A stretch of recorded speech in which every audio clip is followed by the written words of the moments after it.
really want to take lighting or, all the other backstage things, Right. which there's nothing wrong with, but I was also like 18 and, Right.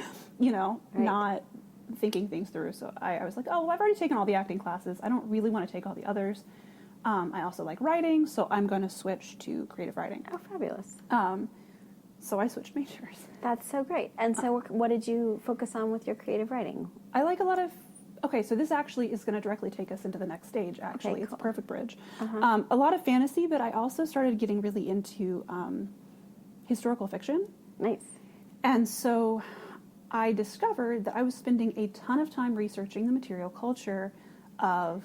Right, because you needed that for the Yes. historical fiction. But instead of just getting one detail right, I would spend like 5 hours on one scene, like thinking of, okay, what would they have gotten specifically would they have gotten at the grocery store? You were more into the details of all of that. Like what was available and like Yeah, what clothes would they have bought like in the store. And so I would just spend all of this time building the world Right. with details that I felt it was really important for the details to be correct so people could actually learn Yeah. about the world instead of just Right. whipping stuff together and it not being accurate, because nobody actually fact checks you, so I wanted to fact check. Right. So I love that. somewhere along the way while I was doing all this What particular research, area, any particular time period that you liked to yes, 1930s and 1930s. into early 40s, but yeah, Nice. 20s, 30s, and early 40s were my big area. Yeah. Okay. And so somewhere along the way, I talked to somebody who was a textile historian at the Cincinnati Art Museum, and I was able to meet with him and talk to him. Actually, backing up before that, the reason I connected with him was because he had done a kind of contract or a one-off project with the Kentucky State Historical Society, and my dad went to college with the head of that society at the time, and he got me connected with this guy. He's like, hey, this textile guy connected with us and worked with us, and I'd been sewing and designing my own 30s and 40s reproduction clothes at home just for fun, and writing stuff. And so he connected us, and we talked about the field of fashion history, material culture, and he brought up about 3 or 4 schools that he thought I should look into, and one of them was the University of Nebraska Lincoln. So what were the schools that he thought were important in this area? What field, do you remember what the other, kind of... I would have to find my notes. Yeah, I was like, okay, so you're an undergrad, and... I wasn't. I'd been out of school for a while. You've been out of school for a while. And so you applied here? Yes. And to come to grad school, yeah. To come to grad school. And so did you do your master's and... Just master's. Your master's here. So tell me about the master's program here. Yes, so I got my master's in textiles, merchandising, and fashion design here at the University of Nebraska Lincoln, and I always get turned around. It's over there. Okay. Just a couple blocks. Cool. And that's actually how I got connected with the museum, because a lot of times for classes we would have to come over. We would say, like, even in our fashion design classes, we would say, have a project where it's like, okay, go look at the exhibits and pick a quilt to be inspired by, whether it's colors or shapes or whatever, be inspired by for a 2-piece ensemble or something like that. I love that. And so I actually recently found the piece that I used recently because our exhibitions assistant and I are going over old exhibits, so we can know what not to replicate in our education collection. And I saw the show piece. that I'm like, I remember coming in. That was like the very first show that I That's saw so great. when I got to town. I love And, that. Somewhere, I'm like, on some computer, I have pictures of those same quilts. I love that. So we came over a lot, and with our museums classes, we would sometimes help. There were a couple exhibitions we helped with here. And then when I got to know them here, there were a couple pop-up exhibitions that I helped with that had to do or were tangential to my research area. So I came and kind of brought pieces. And so when I had graduated, I was staying with family in Florida, and the person previously in my position was retiring. And I saw this job listing. I was like, yeah, I definitely want to come back to Lincoln. And so tell me what your job is here. Sure, I'm the assistant curator of exhibitions. And so I help the curator of exhibitions, and we plan Hold on. the design for You design. So so that's fabulous. So we're gonna go through that. How long have you been in that position? Sure, since February of last year. Amazing. So Amazing. Okay. So I asked Carolyn this, and I think I asked Jim as well. Tell me, what is a museum, and why are museums important for us to have? sure, I'm gonna be my background's going to come out a little bit with this, but museums are kind of guardians of knowledge, and they preserve knowledge and history.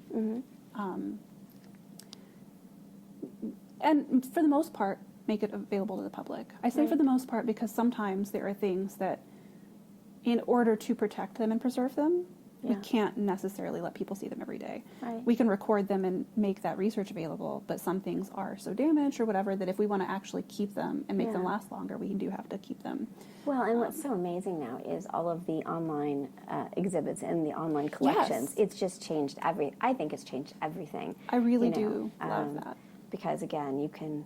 That's what Willow is coming. My friend Willow's coming, and we spent most of the pandemic just looking at different museums around the country, and it was in the world, and it was fantastic, right? So it makes it so much more accessible for people who, whether they're not in that same location and it's difficult and expensive to travel, or whether it's just difficult to get.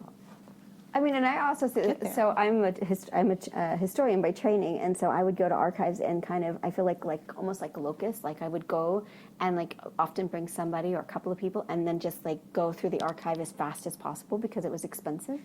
And I keep laughing when we were doing this because I was like, we got to see all of your quilts. We could look at every single one. And there's no way, as a scholar, you would have ever let me see every single one in your collection. Like you would have been like, no, choose 3. You know, like narrow down, right? Yeah, narrow it down. So I think that is also kind of really changes the nature of our relationship, the public's relationship with the museum, because we have so much access to the collection. In ways that we just didn't before online collections were available. And it's really nice. I really love that a lot of museums are kind of starting to follow that path and make things accessible for. And, it helps for researchers, too. Like, if you're a student and you want to... There's something in the Met's collection, right? You don't have to actually go see it. Yeah. Although, that is the dream. But you don't have to go see it to have some they have some photos of it, and you can see it. Oh, and the photos are great. I mean, they are high-quality photos. And you do go to because I do go to museums, I do go to archives, and they're like, oh yeah, no, you can't see that one. It's too precious. It's too delicate. And it's like, okay, well, so in some way, our digital archives become the archive that you can really see. They do, and that's kind of what I was hinting. It's so strange. That's kind of where I was headed with the comment about. Yeah. I had to put an asterisk on making things available to the public because there are some things that are too delicate to put out.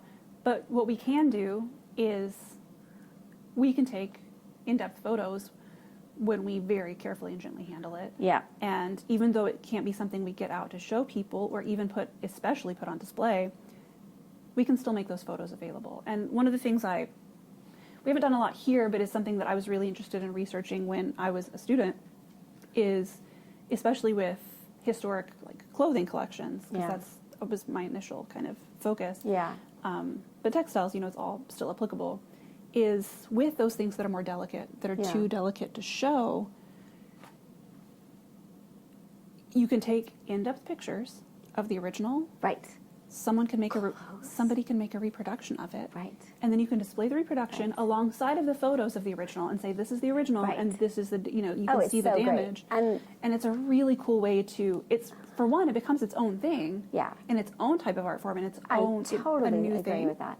You all but it have, preserves. Yeah, you have a couple of these huge canvases that you've created that are probably the size of the quilts themselves, that are hanging on the walls a couple of places. And what struck me about it is there is something awesome because you look at it differently when it's in the photographic space and you can get really close to it. Something about it even makes it more immediate than the quilt, and I'm not sure why. There's one that we've done a little bit of replication on as you come up the stairs, and it's like, wow, I didn't see those details when it was small on the computer, and I'm not going to have access to it in the same way, but blown up. It's really cool. Well, and sometimes, we get that too, as far as but this involves getting to look at it. But sometimes we'll see something on the computer and it'll be like, yeah, okay, but then we actually get it out and are, processing it, and like, look at all of these little details. This is so good, and things you wouldn't notice. Just looking at the little picture. So that's really good. Okay. So museum. So museum is what I think is interesting. Let me ask you this question. So I agree with you about museums. Museums are the stewards of our culture, of our past. It is the reason we understand our past. If we don't have museums, we don't have archives, our whole world is lost, and we will have an ahistorical world. Yes. It is insanely important, and the fact that people come and that we make fourth graders come and all of those things are really, really important. And that it's online and we can play with it online.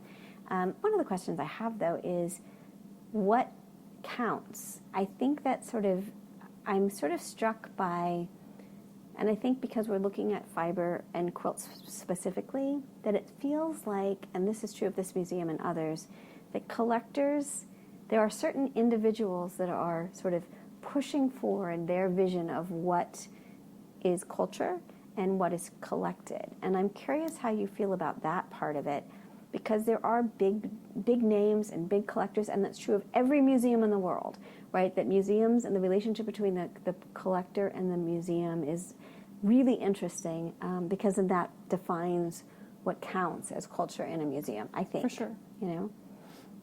It's so, I, put them up after they've been acquired, but just as someone who studied, museums,